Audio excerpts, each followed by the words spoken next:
We didn't rush to make this. There was a moment a few weeks ago when everyone had something to say about the Hanifa scandal.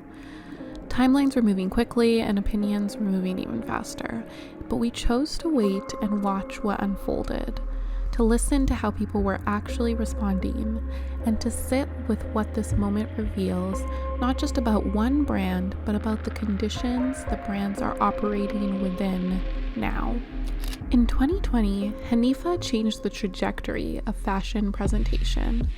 She created a fully digital runway. There were no models, but just garments moving through space on their own.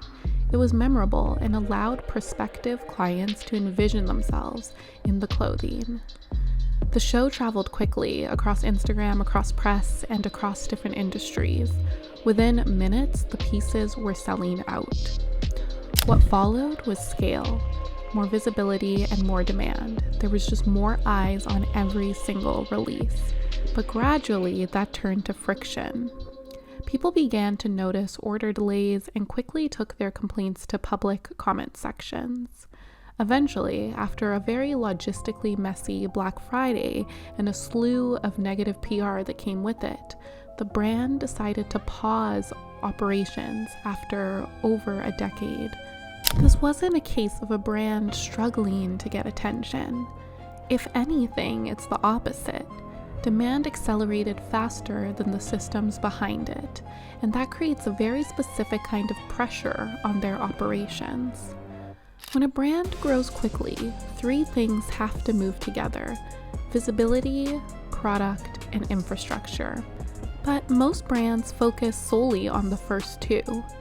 But it's the third that determines whether the experience holds and if a client's post-purchase exit feels disgruntled about the price point or delighted. Hanifa, like many of the small to medium-sized businesses that we work with, is a founder-led brand. This is part of its strength. The point of view is really clear and the aesthetic is distinct, and the audience understands what they're coming for. However, that clarity is also harder to scale because it depends on the perspective of one woman, or in many of my clients' cases, a small group of 2 or 3 founders. Translating the gut feeling of a visionary into operations, fulfillment, logistics, and customer experience requires a very specific structure, brand system, and strategies that many do not master even after decades in business. Because who hasn't had an order delayed or an error in it, whether it be from giants like Net-a-Porter or an independently owned Etsy seller? The issue is that Hanifa lives in this messy middle where the brand appears to be big enough that people are quick to demand accountability, but they are also small enough for their mistakes to snowball and the feedback to be directly targeted at the founder and at her small team. This whole situation didn't just expose a gap in operations, it revealed something about the modern aspirational luxury customer. The modern customer is not passive. They participate in shaping the brand. They document their experience, they compare notes, they build a narrative together in real time. This is further emphasized as her products are generally landing in this $200 to $600 price range, which feels expensive for many people but not totally out of reach. Therefore, it fosters a community of people who saved up for the purchase and therefore have a very high expectation for you to deliver on every single touch point. The pricing strategy and personal brand entanglement create demand, but they are high stakes when analyzed against contemporary consumer psychology.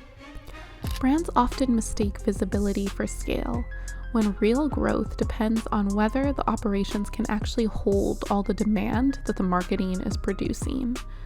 A pause like this can be read as a setback, but it also could be a reset for Hanifa, a chance to realign what the brand promises with what it can consistently deliver. For Hanifa, perhaps the next move is not just doing more, but about tightening the experience through excellent communication and delivery across all touchpoints, protecting the craft, rebuilding trust through clarity and control, In the end, moments like this reveal what a brand can truly sustain, and that's often the most important lesson of it all. We are Atelier Oluwatosin.